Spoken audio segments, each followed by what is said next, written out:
श्री स्वामी समर्थ कथा. सामर्थ्य आणि शक्तीचा योग्य उपयोग स्वामींनी दिला असा बोध. श्री स्वामी समर्थांच्या अनेक लीला आहेत आणि यातून आपल्याला शिकायला मिळतं.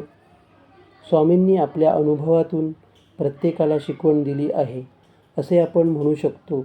ही अशीच एक स्वामींची घटना आहे जी आपल्याला प्रेरक ठरते. स्वामी समर्थ.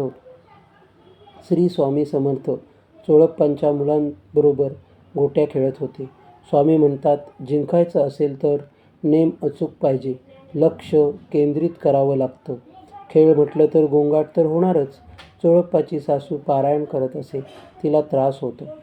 चोळप्पाची पत्नी स्वामींना थोड्या चिडक्या स्वरात निदान थोड्या वेळापर्यंत तरी शांतता राखा असं म्हणते. स्वामी मान्य करतात, पण समज पण देतात. पारायण करताना खेळाचा आवाज ऐकू तरी कसा येतो? कोणतीही गोष्ट करताना एकाग्रता हवी. देवाचं नाव घेताना तर ती उच्च पातळीची हवी. चोळप्पा आपल्या एक स्नेहीजन वामनराव बडोदेकर यांना स्वामी दर्शनाला आणतो. वामनबुवा स्वामींना पाहतच राहतात. एका मुलाला भूक लागली म्हणून स्वामी आतून नैवेद्याचे अन्न आणून घास भरवतात. नैवेद्याचे अन्न आणताना चोळप्पांची सासू विरोध करते, पण स्वामी दुमानत नाही. स्वामी सांगतात, पोथी नुसती वाचू नका, आचरणात आणा. अंधश्रद्धा, सोवळं ओवळं यांच्या जास्ती नादी लागू नका.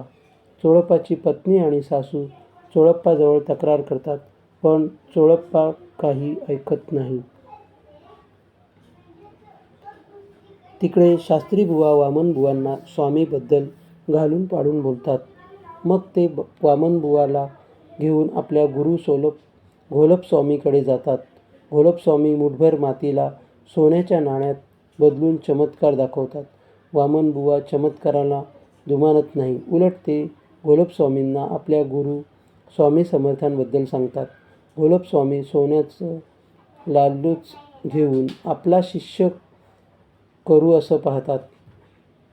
वामनबुवा आणि घोलपस्वामी यांच्यात वादविवाद होतो.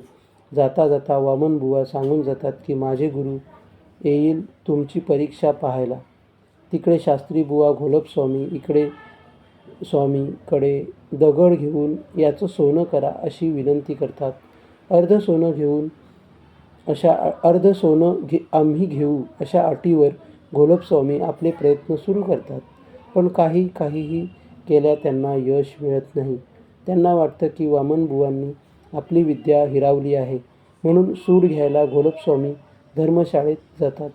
घोलप एक मोठा धोंडा घेऊन वामनबुवांवर टाकायला जातात, पण त्यांना धोंडा टाकताच येत नाही आणि उलट तेच स्वतः पडून त्याच धोंड्याखाली चिरडले जातात.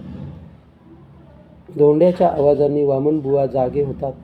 त्यांना लगेचच सर्व प्रकरण कळते. ते मनोमन स्वामींनी आपले रक्षण केल्याबद्दल धन्यवाद देतात. काही वेळांनी घोलप जागे होतात. त्यांना स्वामींच्या सामर्थ्याची प्रचिती येते. ते शरणागती पत्करून स्वामींना भेटतात.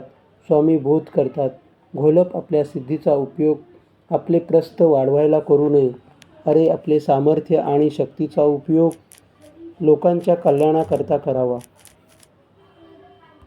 तुम्हाला श्री स्वामी समर्थ कथा कशी वाटली? जरूर कहाणीला लाईक करा, सबस्क्राईब करा आणि बेल आयकॉन अवश्य दाबा आणि कॉमेंट करायला विसरू नका.